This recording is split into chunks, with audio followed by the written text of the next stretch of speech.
15 August রোজ শুক্রবার BNP chairperson Begum Khaleda জিয়ার জন্মবার্ষিকী উপলক্ষে নারায়ণগঞ্জ মহানগর তারেক জিয়া পরিষদের আয়োজনে দোয়া মিলাদ মাহফিল ও রান্না করা খাবার বিতরণ করা হয়েছে। নারায়ণগঞ্জ মহানগর তারেক জিয়া পরিষদের সভাপতি রাশেদ আহমেদ টিটুর সভাপতিত্বে উক্ত অনুষ্ঠানে প্রধান অতিথি হিসেবে উপস্থিত ছিলেন তারেক জিয়া পরিষদের কেন্দ্রীয় কমিটির আহ্বায়ক আমিনুল ইসলাম সোহাগ। প্রধান বক্তা হিসেবে উপস্থিত ছিলেন প্রাইম গ্রুপের কর্ণধার আবু জাফর আহমেদ বাবুল।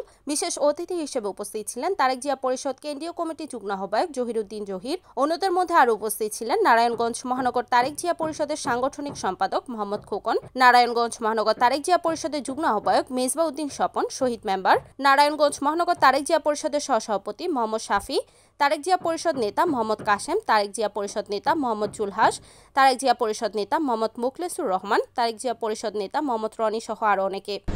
তারেক রহমানের মাথা হলো জিয়াউর রহমানের মাথা, মানে বাবার ব্রেন ছেড়ে গেছে, এটা হলো তারেক রহমান। যাই হোক, আজকে আমাদের বিএনপি ব্যর্থতার কারণে অনেক কিছু হয়েছে, আবার বিএনপি সফলতাও আছে। বিশেষ করে আপনাদের নারায়ণগঞ্জে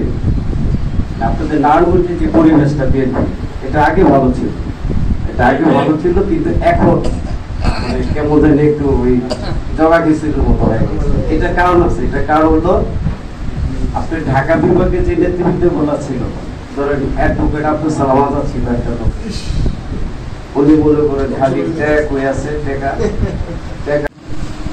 মিলে আমাদেরকে নিষ্পেষিত করেছেন, আমাদের উপর অত্যাচার করেছে, জুলুম করেছে। আমি মনে করি এই জুলুম অত্যাচার, আমাদের যে জুলুম অত্যাচার, এই জুলুম অত্যাচার কোনো অত্যাচার না। জিয়া পরিবার যে জুলুম অত্যাচারের শিকার, সেই ধারে কাছেও কিন্তু আমরা নাই। আমরা জানি যে আমরা অত্যাচারিত, কিন্তু ওনারা যেভাবে অত্যাচারিত, সেরকম অত্যাচারিত কিন্তু আমরা না। হয়তো ছিটাফোটা আমাদের যেহেতু অত্যাচারিত আমরা হয়েছি, আমি কথা বলতে পারিনি, কোনো জায়গায় মার খেয়েছি, জেল খেটেছি, মামলা খেয়েছি, এরকম অবস্থা খুন হয়েছে। প্রিয় সংগ্রামী সাথী বন্ধুগণ, আমরা বলতে চাই, অনেকে চিন্তা করতেছে মায় বানায় মামায় বিক্রি করে নমিনেশন পেপার, মায় বানায় মামায় বিক্রি করে, এরকম অনেক শুনতেছি। প্রিয় সংগ্রামী সাথী বন্ধুগণ, তারেক জিয়া কাউকে গ্রিন সিগন্যাল দেয় নাই। তারেক রহমান সাহেব কাউকে গ্রিন সিগন্যাল দেয় নাই যে আপনি করবেন, আপনি করবেন। আমাদের 64 জেলার গর্ব, 64 জেলার গর্ব। তারেক রহমান সাহেব বাংলাদেশে আসবে, বাংলার মাটিতে পাড়া দিবে, তখন চিন্তা করব নির্বাচন কাকে দিবে, কে করবে। এরা এখনই হাতে তেল, গাছে কাঁঠাল মাইকা বসে আছে।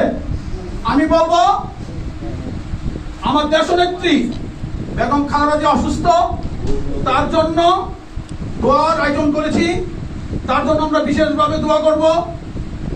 আমি বলবো, আমার তারেক রহমান সাহেব বাংলার মাটিতে আসবে, আমাদের সবার কথা, বাংলাদেশের 64 জেলার সবার কথা শুনবে।